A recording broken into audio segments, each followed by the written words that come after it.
Okay, so we are live. I hope everyone is doing well, and I hope that they enjoyed the little intro that I've added there. Right, sorry, I was just checking our audio is all good. John, do you just want to talk now, and I'll make sure your audio is all good? Hello, testing. Okay, nice one. Let's wait for that to come through. Thanks everyone for joining.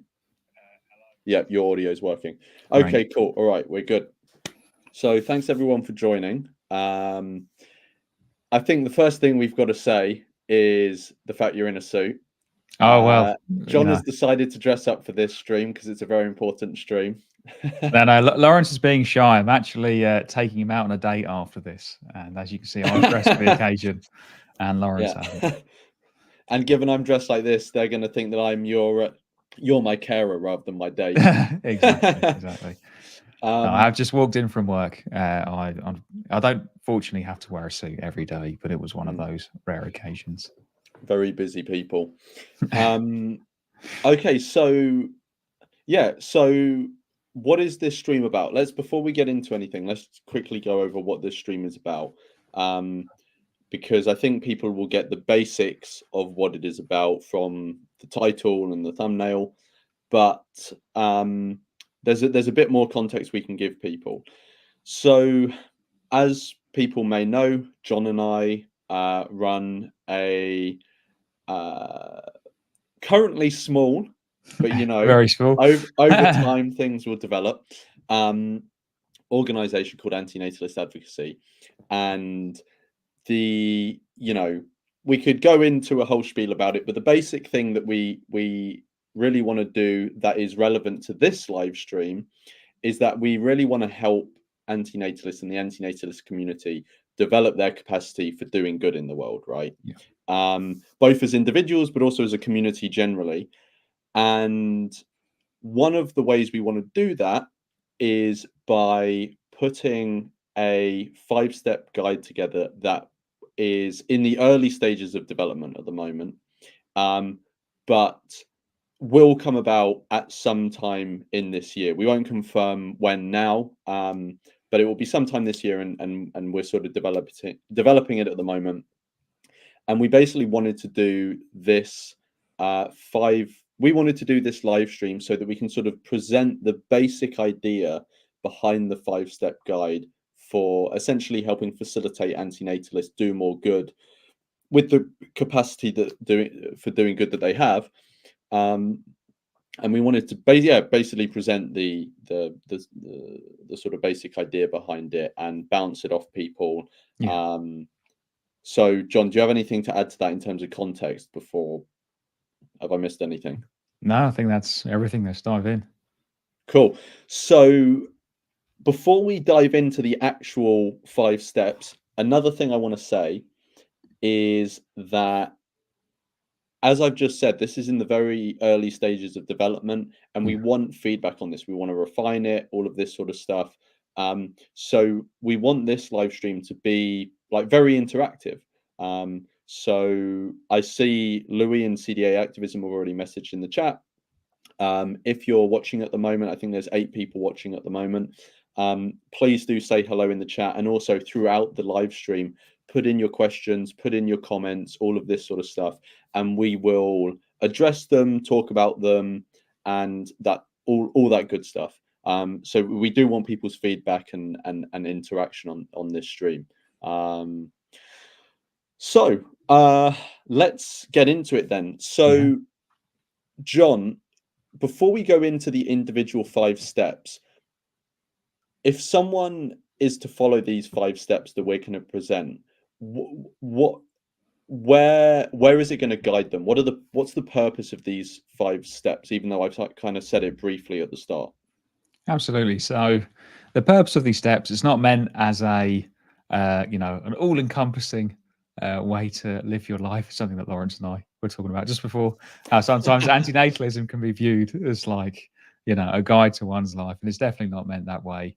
This is just, from our understanding, these like 5 evidence-supported steps that people can take, all if not most of them, that will help people who share antinatalist beliefs to have more positive impact in the world in a way that aligns with their antinatalist ethics. It's not necessarily a linear order. So it's not like if you don't do step 2, you can't then move on to step 3. Mm. We've tried to put them in a logical order, the order that makes the most sense to us, and also starting in a way that's like easier to do, going on to slightly more challenging to do. We don't consider any of the steps to be especially difficult, but because we are trying to make these steps as accessible as possible. But the idea is if people were to take these 5 steps as antinatalists, we believe they would have evidence to suggest that they would be able to have a positive impact in the world. And as we said, we're trying to make them as accessible as possible so people can do all, if not, well, some, if not all, of these 5 steps. Mm. Yeah, 100%. And also what's worth saying as well is that we're not trying to say these are the only 5 steps people can Absolutely take not. to, No, yeah, no, no. to There will do be good in the things you world can as do. Yes. antinatalists. There will be other things. It's just, you know, we thought that these are 5 really big ones that if you Yes. get these down, you're on a really solid trajectory to, you know, increasing the amount of good that you'll do in the world. And also 5 is a nice round number. It is. 5 is the perfect number. I think any longer than 5 to get a nice round number, you have to go to 10, and 10 is probably too many. You can't remember all of them. 5 is probably about as long as a list needs to be to stick in people's heads. And as we said, we feel that these 5 do follow on from each other in a nice kind of trajectory. Yeah. So cool. Let's go over the first one then. So the first Yes. one, very obvious. Um, don't have any more children. Yes. Now, someone might think, oh, what do they mean don't have any more children? Now, the reason we put that in is because someone's antinatalism is an idea, right? It's an ethical Yeah. stance. Now, downstream of antinatalist ideas, there will be certain behaviors that change as a result of adopting these ideas, right? And one of those will be not having children, right? But some people come to antinatalism when they've already had children, which there's Yes. nothing wrong with, and actually that can be even more valuable, you know, because Yeah. they bring a different sort of insight and a different approach. Um, so that's to get that out of the way. So, John, what are your thoughts on why we put this in as a step of doing good in the world? Yeah. Absolutely. Yeah. Just to follow on from your points about the wording is super important because, as you said, anyone can come across these ideas at any point. They could have had 15 children and then become an antinatalist. Mm. So we definitely don't want to say don't have any children, and then people who are parents who come across antinatalist ideas think that they've missed the boat or that Yeah. that they can't take the other 5 steps because step 1 they've already failed it. And again, just to go back to the point earlier, this isn't meant as like a test. You have to pass every stage to go on to the next one. But in terms of why we believe it's important not to have any more children, obviously, to protect your children from the harms of coming into existence. That's why a lot of people are antinatalists. To protect other sentient beings, others who come into existence from the harm that your children is likely to do. And also to free up your capacity for the other 4 steps. So each of the 4 steps that follow not having any more children is made more difficult by having children because you have other dependents, other priorities to attend to, um, as well as trying to have a positive impact on the world. Mm. So, for the ethical reasons that, again, we don't need to go over them, we're an antinatalist channel. The ethical reasons that people have for choosing not to have any more children. We already know those, but then also your capacity to do good with the other 4 steps. Mm. Yeah, 100%. And just 2 things on those to really sort of flesh it out and make the point obvious is that um, ha- creating someone and raising them, you know, generally, at least in the West, to like 18, and then they're sort of considered an adult, or maybe, you know, 21 in America. Maybe it's a different age in other countries. Raising someone requires a lot of emotional energy, a lot of financial resources, and a lot of Yeah. time, all of which can be put to helping others who already exist or who will exist regardless of what our decisions are, right? Yes. And so choosing to create someone is essentially just creating, to put it crassly, a money sink or a time sink for the money and the time and the energy that you could have been putting into helping many other people, or or other animals, right? Yes. So yeah, didn't want to put too fine a point on it, but I think that's really key to understand, is that there is an opportunity cost with having children, right? Absolutely. To put some numbers on this, in the UK, at a low estimate, especially with the, the high inflation that we've got here in the UK, it's roughly £210,000 to raise a child here. Mm, Um, if you were just instead of with that £210,000, if you were looking to do good by saving human lives, especially the lives of children from malaria, so children obviously being harmed by dying from malaria who do exist, you could save approximately 70 lives mm. from 70 individuals from dying from malaria, for the cost of raising one child in the UK. Again, those are just kind of round numbers. It's an approximation, but it just gives you an idea of how expensive raising a new child can be compared to doing good for those who currently do exist or will exist in the future. Yeah, 100%.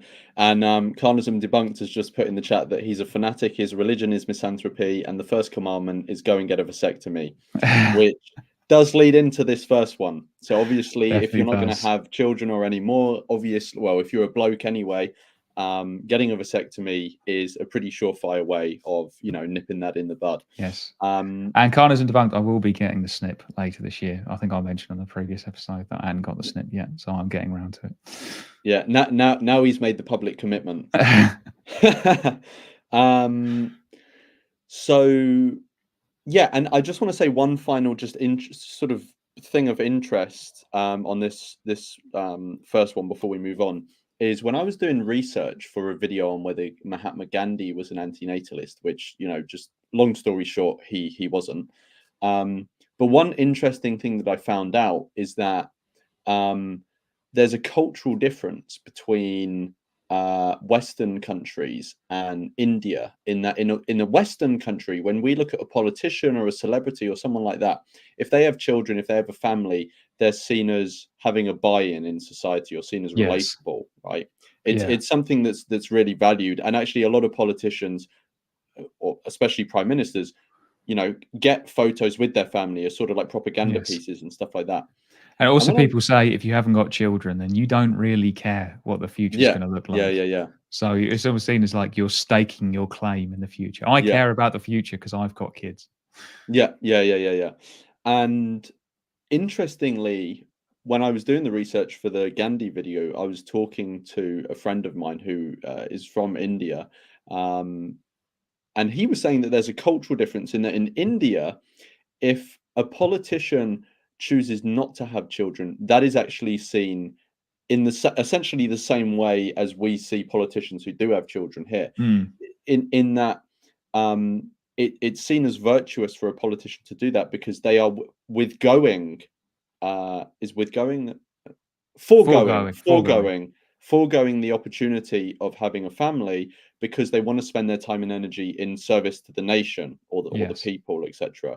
So that was an interesting cultural difference, and the reason I'm bringing it up is because, it kind of fits in with this first one. It's like, don't have children. One of the reasons is so you don't impose the harms of coming into existence, but it's also, foregoing what many people say as, what many people see as a sort of, one of the things that is really fulfilling in life, having a child, right? Yeah. It's foregoing that so that you can put those resources and your time and energy in service of doing good in the world and in service of others.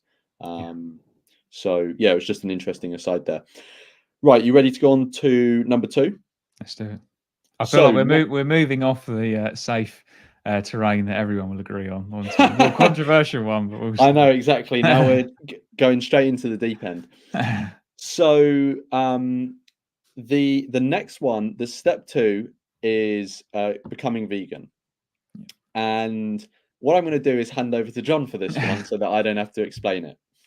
Absolutely. I mean, at the end of the day, the reason that we're antinatalists, or people who consider themselves ethical antinatalists, is they're concerned about the ethics of creating new sentient beings or bringing suffering into the world. A being that didn't ask to be here, life is imposed upon that being, then they have to go through harm because they were created. And there are many ways that we can create sentient beings. But the number one way and the most obvious way we've already touched on, which is having our own Mm. children. But even if you were to have many, many children in your life, if you were to have 20, 25 and be considered quite a prolific parent, that would be a tiny number compared to the number of animals that a typical person causes to come into existence in the world. In the West, it's several thousand animals per person because they pay for agriculture. These animals are bred into existence because the persons, they pay for this to happen. Now, we're not going to get into the moral value of a human versus the moral value of a chicken or a pig or a cow or a fish or anything like that. But one thing I do think we have to recognize is that as bad as human lives can be, fortunately for most people, they are nowhere near as bad as the lives of animals in agriculture, especially intensive agriculture, factory farming, whichever term you'd like to use. So if we are against bringing suffering into the world, I think you called it, Lawrence, an own goal from antinatalist Yeah, yeah. ethics. And I totally agree that if you're against bringing suffering into the world, choosing to pay for thousands of sentient beings to be brought into existence only to live miserable lives and then be stabbed to death at a slaughterhouse. It Mm. doesn't seem to align with those ethics. And that's even if you think, as I do actually, that non human animals have less moral value than human animals. Just the fact that they have the capability to suffer and the fact that there are so many of them, thousands of animals that are brought into existence from each one individual, at least in a Western country, choosing to pay for agriculture. This is why we believe that, yes, to uphold antinatalist values and to stop all that suffering, we believe that people should go vegan. Now, one thing I will say is that in the same way with these 5 steps, we're not saying it's do all 5 or you're a complete failure or it's like a test to pass. Obviously, if one person was to reduce their animal consumption, even by a small amount, that would do a tremendous amount of good. But the reason that we have said go vegan is because there are benefits to going the full way and going vegan, as Lawrence and I have done, as many antinatalists do, not just in terms of the suffering that you prevent from coming into existence, but in terms of people seeing the moral stance that you take. You Mm. say that this is immoral and therefore I don't take part in it. Not to say this is immoral, therefore I do it a little bit less, which is a moral standard that we wouldn't have for people. We say this is immoral, we're not going to take part in it, and this is my stand. There is a further benefit of going 100% vegan compared to not. Mm.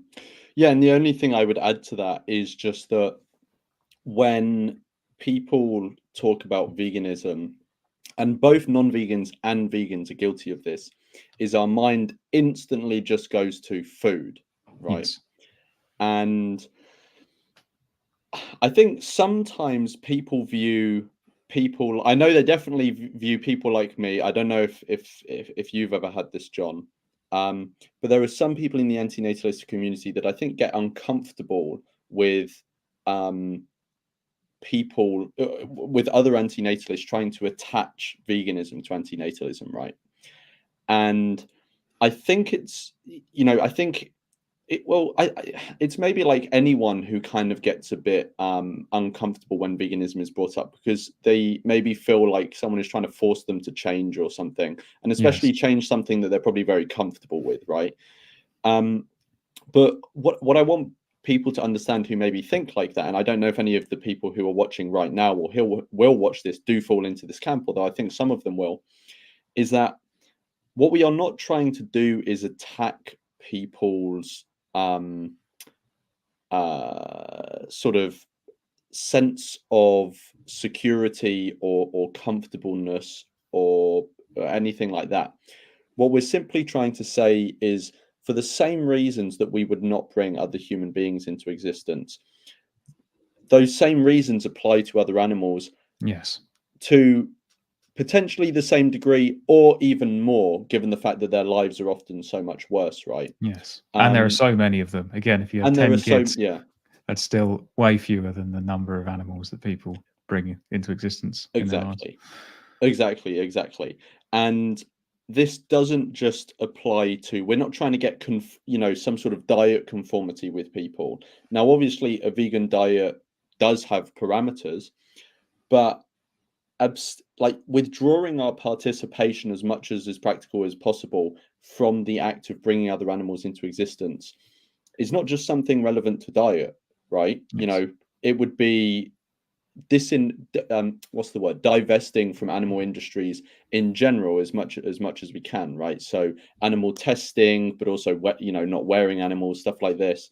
Because I think because people have so much comfort wrapped up in their diet, they get very tetchy, I think, when people start talking about diets. But I think if people understand that it's a general ethical principle that Yes. has a dietary component when it comes to the practice, hopefully maybe that gives people a bit more context as to it's not just a niche group of antinatalists trying to come for your bacon sandwich. Yes. To be honest, it is that, but it's not just that. It's not just that. It's a general ethical principle that we need to be aware of. Um, Absolutely. yeah. One Did thing I you? will say though is that with antinatalist advocacy, the reason that we have said animal agriculture as the cause area, not Mm-mm, animal use in general, is that, and the reason that there's so much focus on diet is that over 99% of the animals that people breed into existence are mm, through food. yeah. Yeah. That it's through agriculture, which is why we've focused on that. So, if someone who is not vegan is looking to make the switch, I would encourage them to change their diet first, often because that is the easier thing to do in the sense of it's the most immediate and obvious.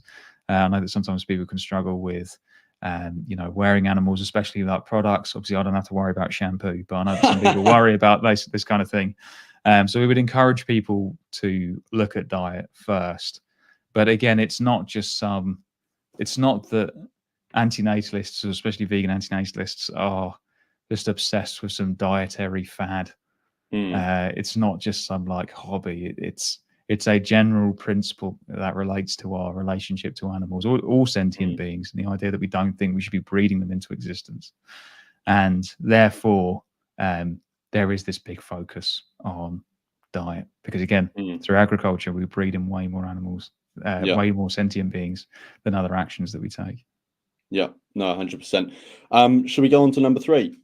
Yep, we're going to number three. So now I actually think number three is perhaps the biggest one in terms of the effort you'll have to put into it. You maybe Yes, you'll disagree, and also how much effort each of these take will depend on the person as well. But number three is planning your career, right? yes. So I'll just give a brief intro to this one, and then you add anything, John, that you want to add. That sounds. So I've got one quick, just before we get into the career okay, yeah, point, about the first two points, and that is the first 2 points: not having any more children and going vegan. They're to almost get you to the point of where you're not contributing to any more sentient beings being brought into yeah, existence as like the far as negative possible. duties. Exactly. Yes. So you're actively not contributing to any more beings coming into existence, and then like these later 3 points are kind of like, and what now? You've kind Yeah, of you've sorted your own house out. You're living in accordance with your antinatalist ethics. But now, what are the positive actions we can take to do even more good beyond personally not contributing to breeding of sentient beings? But yes, yeah. sorry, I was just going to No, planning your career. 100%. And also just to quickly add another bit on top of what you've said, the first one, i.e., not having any more children, can actually help facilitate these other ones because obviously you'll have more Absolutely, time yes, and energy and resources to put towards yes. these other ones. And you don't have to worry about convincing your kids to go vegan because you didn't create them. Yeah. So, yeah, the third one is planning your career. Now, this, to a lot of people, if they may think, well, like this is a massive thing. Like, how am I gonna? I mean, my career is like a massive part of my life. How am I supposed to, what relevance does this have to antinatalism? Um, now, when you're so the fact that your career is such a big part of your life in terms of the energy and time that you spend Yes, on it, right? Like people spend enormous amount of time in their career, right? After they get to the point where they can work, and then before the point where they retire. Now, given that's the case, that's a massive asset at your disposal, Yeah. something you can leverage to doing good in the world, right? And different careers that you can get yourself into, or different job roles, will have very different outcomes when it comes to whether it has a positive impact in the world in general, or whether it has a positive impact that specifically aligns with antinatalism, right? Now, I don't know how much we want to get into the specifics of specific career paths Yeah. now in this live stream, because we probably need to think about it more and discuss it more before we release the actual, official 5-step Yeah. guide. I think that But can wait for sure. yeah, but I think we can speak in general terms in that your career is a really valuable asset that you can decide where you put the time and energy into. And if you decide, well, we encourage you to pursue putting it into um, or using it in such a way where you're being intentional about the impact it can have in terms Yes. of improving the world generally and trying to reduce the number of beings that are coming into the world. Yeah. Do you have anything to add on the career part, John? Absolutely. I think, as you're saying, it's such a huge asset, such a huge part of our life that planning carefully what we're going to do with our careers is super important. And unlike the other two, where it's like, okay, I'm not going to have any more kids. Okay, I'm not going to eat animals, etc. This is something which is ongoing. I revisit my career plan all the time and assess where I'm going. And Mm, I think it is something which does take a lot of effort. But as you said, Lawrence, we spend, on average, what is it, 40 hours a week, probably more if you can consider commute time. It's such a big use of our time and effort. That thinking carefully about what to do with your career is super important. And there are broadly, without oversimplifying career guidance, because again, we could talk about this for weeks on end, there are broadly two paths for people to take. And the first path is to do direct work on a problem. Two paths for people to take if you want to have a positive impact, sorry.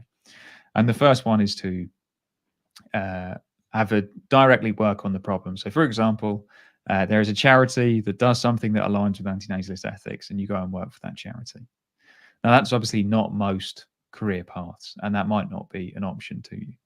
But another way that people can have impact, depending on their financial situation, depending on whatever career they have, is to use their career to donate money. This is otherwise known mm, as earning to give. And there are quite a few examples of people who think, well, I'm not sure about going and working for charity because it's very competitive and I'm not sure I've got the right skill set, whatever it might be. But I do have the option to go and work in finance or go and work in a tech company or do something that's quite highly paid and then donate quite a large proportion of money to charity, which allows the charity to go and do the good work that you agree with. mm. So those are your two broad options. There's working on the problem itself, and then there's earning to give money to organizations that are working on the problem. Yeah. So, and one, I don't know if the word is addendum or whatever, but one slight sort of add on to that is that, when when people talk about earn to give, some people that are not as familiar with or haven't, some people that may conjure up this image of sort of like, encouraging people to become a sort of ruthless capitalist billionaire or something like this, Yes. which is, I mean, if there's a way that you can, in an ethical way, become a billionaire, please pursue that, because you could use that money for really good stuff. But this is kind of missing the point. Essentially, what is being said is that one of the options is specializing in something that directly does good. But if you don't have those expertise or those skills, it's also very worthwhile being career focused in a sector that is not really related to doing good in the world. Yes. But if you dedicate yourself to your career in that aspect, um, and go for those promotions and things like that, which, let's be honest, many people would do anyway, Yes. um, then that can also be seen through the lens of doing good, right? Because it's that one is more of a reframing of things. Because I know many people, they say, oh well, this person is maybe very shallow. All they think about is money. They're just pursuing the next promotion, blah blah blah blah blah. And you can view it in that way if you want, but another way of viewing it is that those things can facilitate you having more capacity to help others Yes, who are in need of that, right? So I think absolutely. that's quite a valuable reframing of something which can be demonized by certain groups. Yes. And also, it can be really motivating. Like, there's a lot of evidence to suggest that once you get to a certain level of income, which isn't that high, it's really once money stops being a concern for you, you're able to meet your basic needs and the needs of your family or your dependents if you have them. Then additional money doesn't seem to contribute to that much more happiness. You've already got a car that gets you from A to B. You're going to be that much happier with an expensive Rolls Royce. You already have enough time out of work. You can already go and relax if you would like to. Do you need to go on an even fancier holiday or whatever it may be? Mm. Um, so therefore, there seems to be a ceiling when it comes to earning money for your own happiness that is surprisingly low. I thought the numbers would be a lot higher to say that once you get to a certain threshold, then happiness doesn't seem to go up by much. But when it comes to doing good, the sky is the limit. The sky's the limit. There is no, if you donate twice as much, you'll do even more good than you otherwise would previously. And that can be a really motivating thing in people's careers, is to think that, okay, if I was just doing this career for myself, then maybe I would struggle to be motivated to go to my 8 o'clock, Monday morning meeting. Mm. But if you're doing it because you have this overall plan to do good, that can really motivate you in a way that personal gain might not be able to. Yeah, 100%. Um, so should we go? I mean, we've kind of already mentioned it quite a Yes. lot, but going on to number 4, so step 4 is starting to donate. Yeah. Now, one thing I very quickly want to comment on, which is a bit of the wording, which is funny because it's only 2 words, but a really Got to important start word there donating. is start. Yeah, is start, Yes. right? I think one of like maybe I don't know if I'm sensationalizing here, but perhaps the most important step when it comes to donating is just starting, Yeah. even if it's just £5, $5, whatever currency, a month, right? And it's just to one charity. Being able to, just taking that first step is it's a complete mindset shift. At least I Yes. found it was, right? Like once I'd made that first donation, it kind of gets you into the it's I guess it's like making the first donation and setting up that regular donation is like getting into the car, Yes. and you can start off driving slow, and you can put you can put the pedal to the metal whenever you want, and really go fast and increase your donations. But again, this comes with time, and your capacity will change over time. Maybe you get made redundant at some point, you've got to lower your giving. Maybe you get a promotion, you can increase your giving, all this sort of stuff. But the key is starting and just consistently having that regular donation, right? Yes. Even if you reduce it way down to the bare minimum when you're struggling, keeping that regular donation is I don't know how to describe it, but for me, it was just like a mindset shift of like, this is just one of my outgoings now. Yes. And it's an outgoing that I actually feel positive about rather than paying off a mortgage or paying my electricity bill or something like that. Like those things don't really make you feel good. No, absolutely. Yeah, but it's an outgoing. You can have it in sort of two mindsets. You can put it in the mindset of like, this is just an outgoing like all the others. It's just something I have to do. But then you can also see it in a positive way of being like, I'm actually glad that I have this Yes. outgoing. So I think that's really port is the word start. Yes. Yeah, and then obviously the rest is sort of history, and as your capacity grows, you can increase your giving and stuff like that. But do you have what sort of general stuff do you want to say on starting to donate? No, I'd absolutely agree. Like, the hardest part of picking up a new habit is just showing up, Yeah. getting started, whatever it might be. Um, and as you said, unlike other bills that leave my account, I actually feel good about this one. Mm, And it's automated. I don't even have to think twice about it. I yeah. thought that once I started donating, um, I thought that hopefully I would just get to a point where I feel neutral about it. Like, I'm not Mm, angry when I see my phone bill go out every month. I thought hopefully I'll get that way about donating. But now I actually feel positively about it. So I know this is mm, something that's, um, is positive, and our habits really shape the kind of people that we are, and can to a large extent shape our self-image.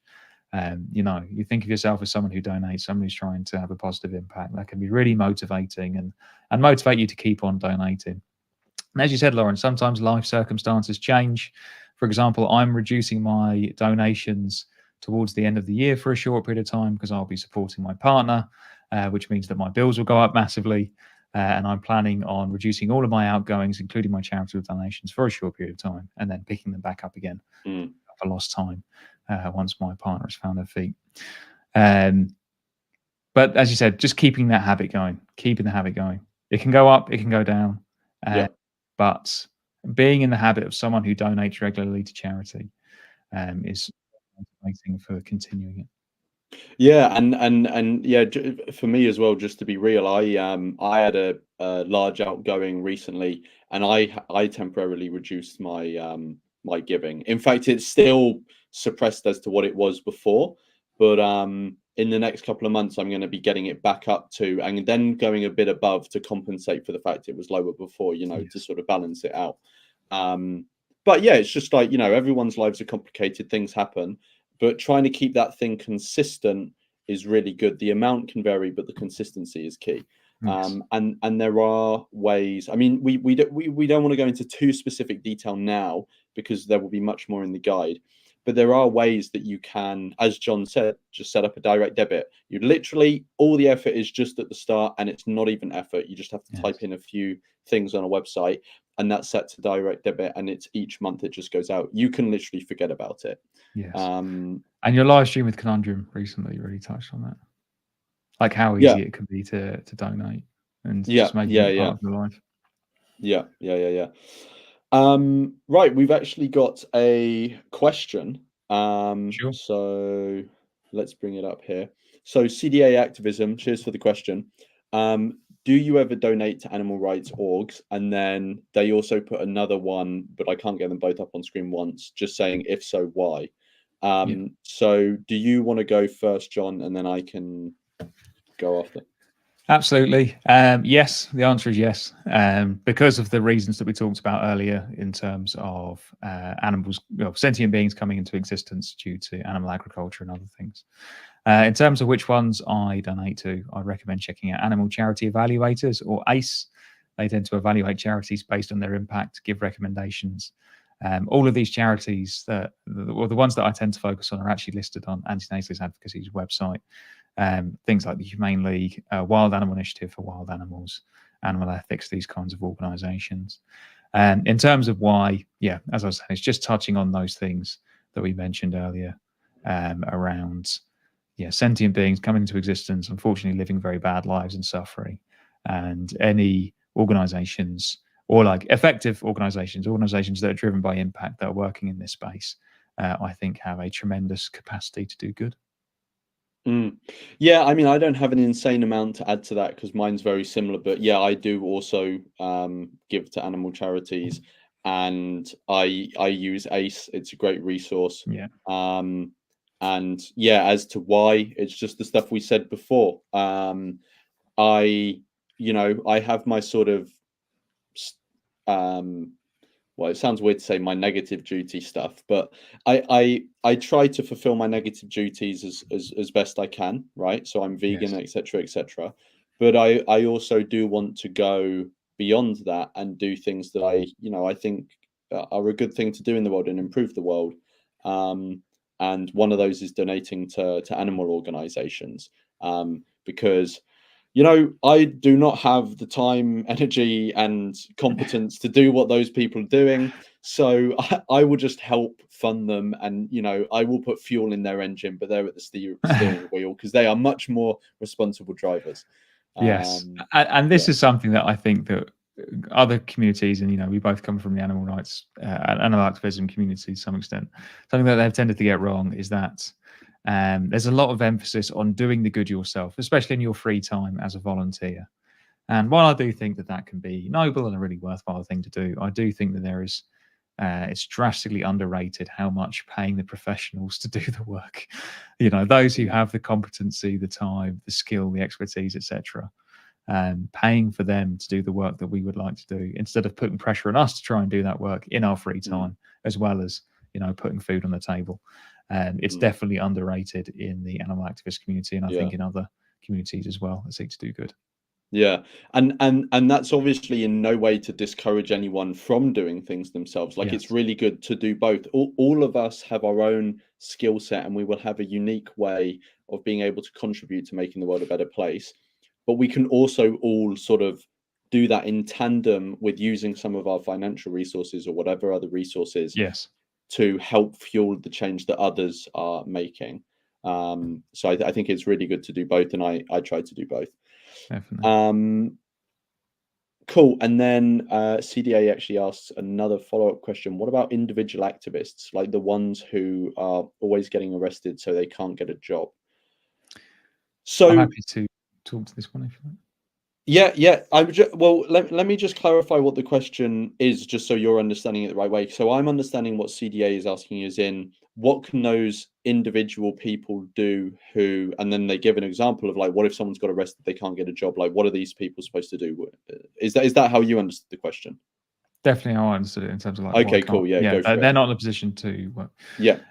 So one thing I will say is that these rules are quite general in the sense of um, we're trying to make rules that are accessible and apply to or apply to lots of people's situations, things that lots of people can do. Um, Now, as you said, in terms of using your career, maybe your career could be as a full-time animal activist, and you don't necessarily have a job, so to speak, but you use your time to do those kinds of activism. One thing I will say is that the evidence base behind those forms of activism is a bit sketchy, um, especially something that we were just talking about now in terms of trusting the professionals from the organizations who use data, who use impact to try and be as impactful as possible. They're often in a much better position to do impact than individual activists, individual volunteers, for example. And that's why we think it's underrated, especially in the animal activist scene, to trust the professionals and to support those professionals who do it. Now, there might be some individual activists, someone like Joey Carbstrong, for example, who's got a huge following, or Earthling Ed, a huge following, a lot of influence, a lot of opportunity to do impact. And it might be worth supporting those individual activists. Certainly wouldn't begrudge anyone who was donating to support like those activists, but that doesn't mean that we should all try and be like Earthling Ed. Mm, Um, one thing that we haven't touched upon yet is the idea of an opportunity cost. The idea being that whatever choice that you make is a choice. Whatever choice you make to do something is a choice that you made not to do something else.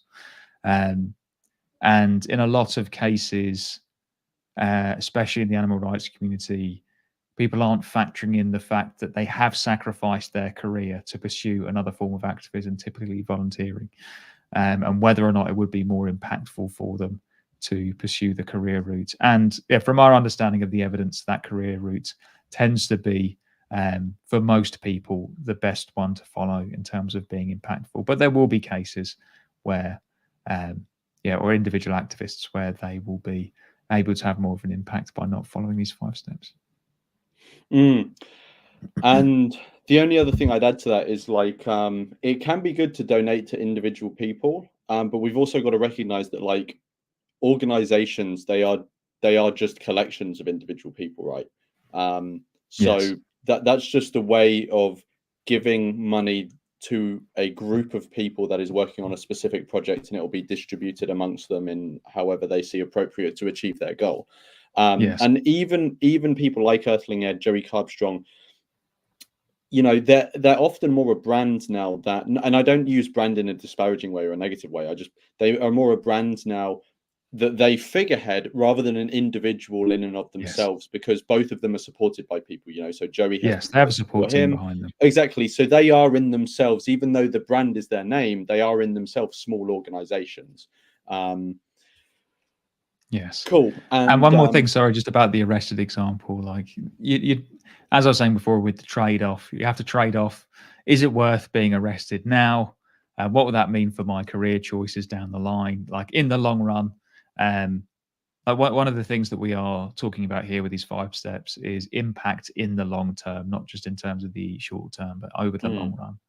And if you sacrifice your career because you're getting arrested due to individual actions. That is a trade-off that you have to make. You have to decide whether or not you'd be more impactful if you kept getting arrested and sacrifice your career.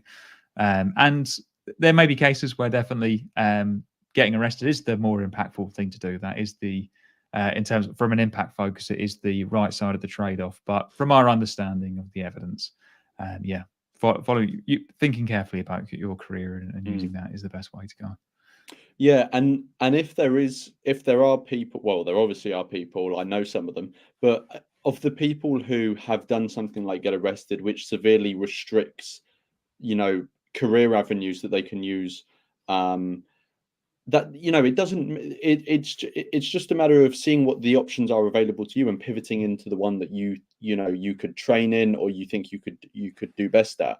So for example, if someone has been arrested, this is obviously going to limit them in some ways, but they are going to have some form of capacity to do good, right? Yes. Either if they have some sort of job that is more open to people who have been arrested, or if they are living on sort of state support or whatever, they're going to have some resources at their disposal, and there are some very cheap ways of doing good and having an impact, right? Yes. So one very cheap way is YouTube channel, right? Like there's some initial upfront investment which you can save for over time, but like once you get going, you can do it very cheaply. Same with running a podcast or something, right? There's only like three that I can think of off the top of my head, antinatalist podcasts.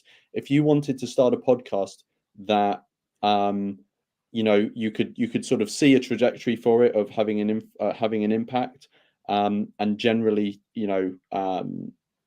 sort of encouraging more ethical thinking and more considered thinking, this is a worthwhile thing that you can do with the options available to you. So, obviously it's hard for us to comment on every individual Yes. circumstance that people are in, but there are always going to be ways that you can bend your impact in the world to be more positive.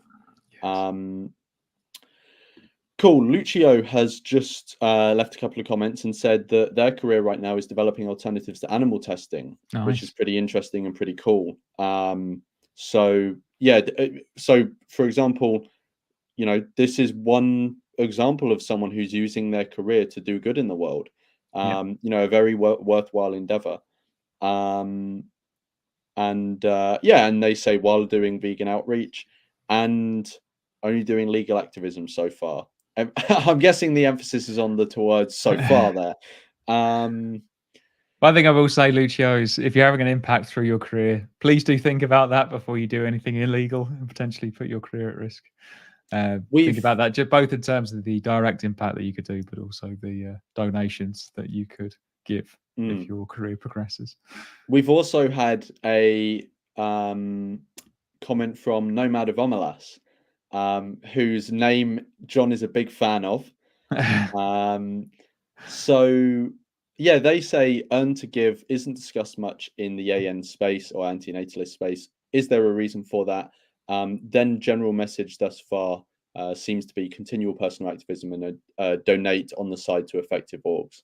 Um, I think what Nomad is saying there is the general message that we've been talking about is continuing personal activism and donate on the side, or I don't know if he's saying that that's the general antinatalist sort of message. Yeah. I But understood it as the general antinatalist message oh, rather okay, than our cool. personal Okay, one. cool. Yeah, so I can give my thoughts. So why is it not really discussed in the antinatalist space? It could be for all matter of reasons. I think um, when it comes to activism, the antinatalist world is like in its very early stages, and like in the vegan space, there's been activism around it for many decades now, and so people have had a lot of time to think about the forms of activism we want to participate in, experimenting with different forms of activism that you want to participate in, and really what are the ones that are worthwhile pursuing. And obviously, as many of us will be aware, those debates are still raging on, right? And everyone has Absolutely, their yeah. opinions, and people even fight over it. the antinatalist world is much more um, it's kind of just like starting out, right? Now, one benefit that we do have as the antinatalist world that is just starting out is that because there's not really that much of a big culture of doing activism or really, you know, putting intention into having an impact in the world, we have an opportunity to be able to have real influence in steering where the community goes and how the community views that. But also we have the benefit of there being pre-established structures that are already built. We talked about one already, ACE, Animal Charity Evaluators. It's not like we had to make any effort to put that together, right? It just exists already, and we can use it now as a resource and send people to it. And that is an extraordinarily valuable resource for antinatalists to be able to do good in the world. And we had to make no effort in putting it together. So, you know, we're unbelievably lucky to be able to have a resource such as that. And that's just one of them. So the final thing I'd say on it is I agree with Nomad of Omelas that earning to give and donating in general is not that widely discussed in antinatalist circles, and I think that's just because the the discussions around doing activism and having a positive impact in the world haven't, you know, really matured yet in antinatalist circles. You know, I mean, people are still sitting in Discord servers discussing what's the best way of, you know, some sort of antinatalist global domination, which is never going to happen. You know, so we haven't even moved out of that period. But yeah, I think with time it will change, and we're very lucky in the fact that many of the structures that will help us actually tangibly have a real impact in the world are already there. Yes. So yeah, do you have anything to add, John? Definitely. First of all, just want to say to Nomad Omelas about your name. What Lawrence was saying is that I once read your name, the Omelas. I thought it was an R and an N instead of an M. So I started calling you Ornelius. And I was like, well, Lawrence, did you see that Ornelius guy's comment? And I didn't know the story of Omelas. So I'm sorry for disrespecting what is quite an epic name for an antinatalist. It is Lucio says in the comments it's a based name. It It is. is a It very, is. I don't know how much energy it took him to come up with that, but it's a good name. So sorry for disrespecting it and just calling you that Ornelius guy.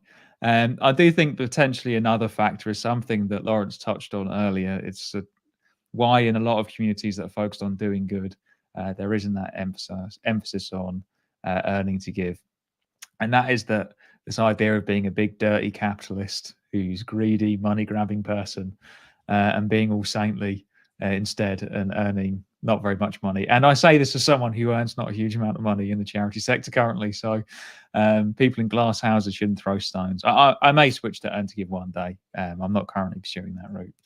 And I think this is a bit of a shame, to be fair, because it does limit the capacity that people can do in terms of this emphasis on capitalists and billionaires and greedy rich people. I think that it ignores the potential that money or potential good that money can do, and that people who acquire money can do. And I do think that is a bit of a shame. One thing to say is that obviously Lawrence and I are looking to try and help foster a conversation and a culture of giving in the antinatalist space. But it's definitely is tricky. It definitely can be difficult to speak about donating. So the more people who do speak about donating, who encourage it, and also, as we were saying before, encourage it is a really positive and kind of happy, joyful thing to do. Especially here in the UK, talking about your charity donations is seen as, not the done thing. It's seen as big-headed or something like that. But I view it as something that, as we say, something that's really positive in my life. Like I'm like going to the gym, something to feel good about, something that can be a bit difficult from time to time, but it's definitely something to feel good about, build a habit around, and feel proud of when you see that money leaving your account every month. So yeah, just to say that we are looking to build more of a culture around it in the AN space.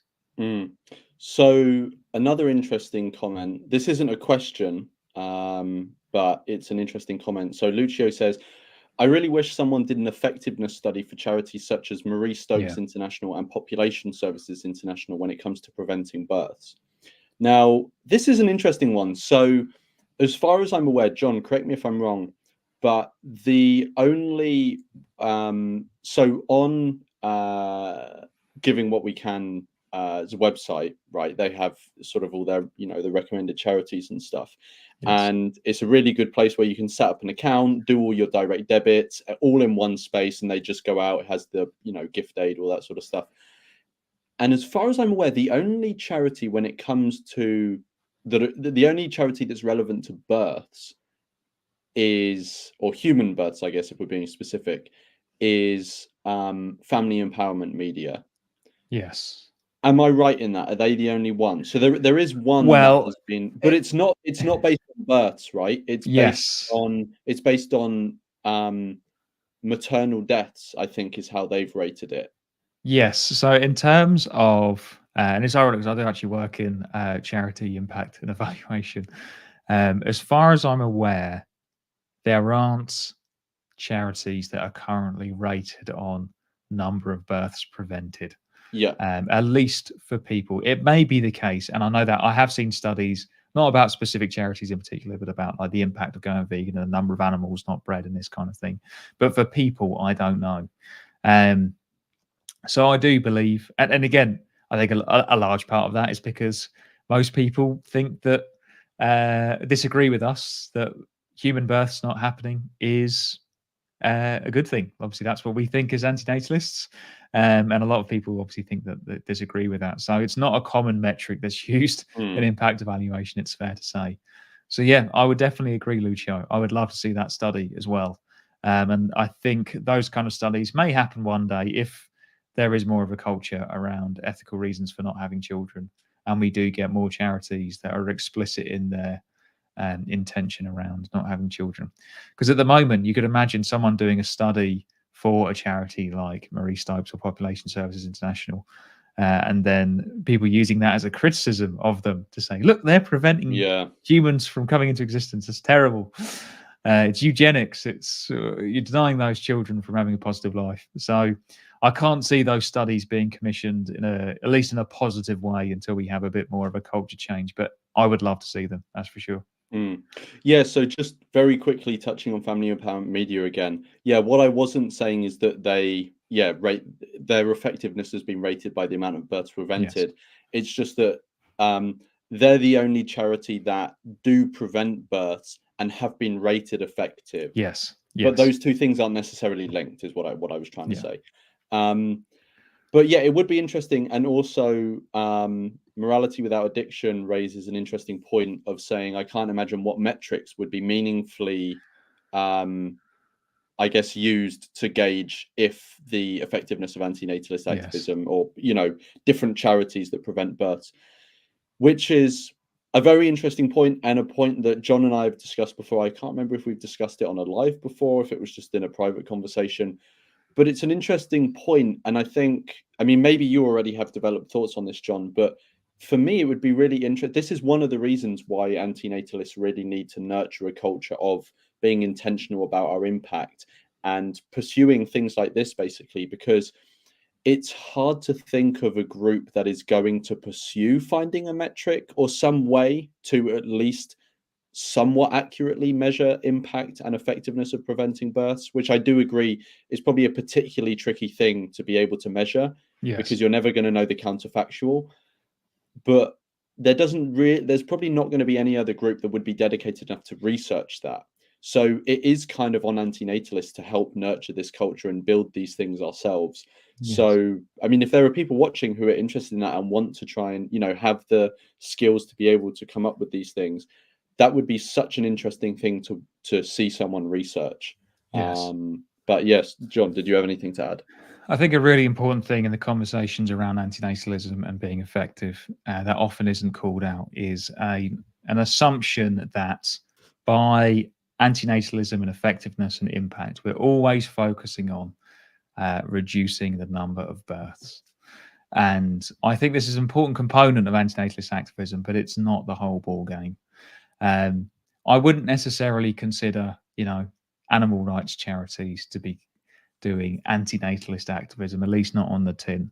But certainly the activism they're doing is aligning with anti-natalist ethics by Mm, preventing this, countering the harms of coming into existence. Arguably, any charity that is reducing suffering, including suffering of beings that aren't let alone beings who come into existence, but beings that exist right now. Any charity that's doing that is arguably aligning with antinatalist ethics by protecting individuals from coming into existence. And I think this is something that is really important, a really important thing to do when it comes to measuring impact, is to look for the work that's already being done, whether or not it says antinatalism, and look at the effectiveness of that. And that is something that Lucio has just brought up in the chat that I can see on the screen.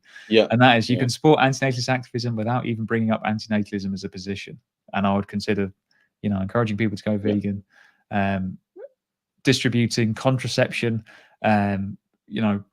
preventing sentient AI being born, trying to alleviate the suffering of all sentient beings, including beings in the wild, for example.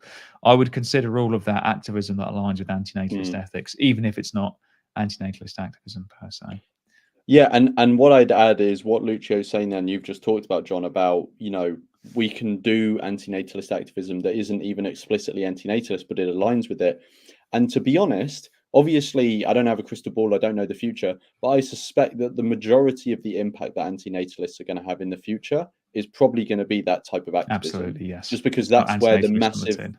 exactly, it's not antinatalist on the tin, because one, you can just build such a wider base of support for those initiatives and get more funding, but also those sorts of initiatives have pre-existing structures. The antinatalist ones, not so much, if at all, right? Absolutely. So they're a really key way of viewing antinatalist activism is not to just fixate on the putting the antinatalist brand out there. That's one element of it, and it could even be argued that that is a sort of minority element of it. Yeah. The real key thing we should be doing is thinking, how can we have a positive impact in the world that aligns with antinatalism, that doesn't necessarily have to be putting the word antinatalism out there on the tin, right? Let alone focusing on reducing the number of births. Yeah, exactly. There are many forms of activism that will align with antinatalism, and yeah, exactly. So I was going to say, Lawrence, I'm going to have to shoot off at 8. So did you okay, do all the right, okay, fifth cool. and final step of the 5 Okay, steps? cool. All right, let's go on to the fifth and final step. I do know there's a couple of questions in the chat. I apologize, we're not going to get to them, but if your question isn't answered in this live stream, put it in the comments once the live is done, and because then they'll be there and we can continue the conversation there. So that'd be really good. Right, so number 5 is build the antinatalist community. Yes. Now, should we just quickly recap the first 4 steps? So okay, we get build up to that point. Yeah. So the first 4 steps. First one, don't have any more children. This is partly a negative duty, but it also helps you to realize some, I don't want to say positive duty, but it helps you realize some. It helps you realize your capacity to do good in the world, Absolutely, right? Whether you frame it as a positive duty or not, yes, whatever. You can donate more money. You can take a bigger gamble with your career. You don't have to try and convince your kids to go vegan. Like, it's way easier if you choose not to create those kids. And then number 2, again, sort of funneling into that negative duty part, is becoming vegan. Avoiding being the cause of new sentient beings coming into existence, especially those with really horrible lives. Then you've got number 3, which is planning your career, this really big part of our lives that we can leverage to do good. Number 4, we're all going to have access to some level of financial resource, and we can normalize donating and donate ourselves as a really good sort of component of antinatalist culture. Cool. And then that's the sort of run up to number 5, which is building the antinatalist community. So do you want to take it away, John? Absolutely. And when we were thinking about this 5th step, we weren't necessarily thinking of building the antinatalist community in terms of numbers, although that might be part of it. We were thinking in terms of building an antinatalist community in its capacity to do good. Quality. So, for example, not quality in terms of people necessarily. No. But yeah, you get what I mean. Yes, thinking intentionally about the kind of antinatalist community that would support antinatalists to do good in the world. So we've touched on some of the things now, advocating for people to donate their money, advocating for people to go vegan, signposting people to resources that can help them plan their career. Um, all of these kind of things which can help foster an environment and a community of antinatalists that are in a good position to do good in the world. But also, I do think there is an important part which ties into something that we'll be releasing down the line around building a healthy antinatalist community. There is something in there as well about just being a nice kind of considerate person, Mm. and how creating a positive community, especially a positive community around being good, around doing good actions, can really help foster an impactful community. So, not being mean to parents, not being mean about people who aren't antinatalists, even, or people who've come into this space after having children. That'd be a big one. Mm. While advocating for veganism, not being, too horrible, too harsh, too judgmental on people who aren't vegan, especially if they're making, efforts or steps in that direction. Um, just being generally a nice, kind person. There's lots of people who subscribe to the antinatalist community who massively disagree with me. And at times I have argued with those people in the past, like I've got it wrong, and I haven't contributed to a good atmosphere in the antinatalist community. So, yeah, building the community, not in terms of numbers, not in terms of getting as many people to adopt the antinatalist community, but really building the capacity of the community to do good and creating an environment where people can do good. I think the phrase we came up with, Lawrence, was building better, not necessarily building bigger. Yeah, yeah. I honestly don't really have anything to add to that because I think you did like a really good summary. But yeah, I just think it's super important to change the establish really positive norms that are Yes. geared towards one, not just the well-being of the individuals of the antinatalist community, but also geared towards the capacity of the community to have an impact. I think those are really important things, and it's not something that the community at the moment is focused on, which I think Yeah. is a shame. Um, and yeah, I think a lot of the norms that are, I don't think they've been intentionally established in the community. There was no, there's not some sort of antinatalist Illuminati that's been pulling the strings. It's just sort of, there's a community on the internet. It's going to have unhealthy norms. It's kind of standard on the internet. But I think if people all muck in and work together, and each of us as individual members of the community make positive contributions aimed towards having a positive impact as a community and as individuals, I think it's just for the better.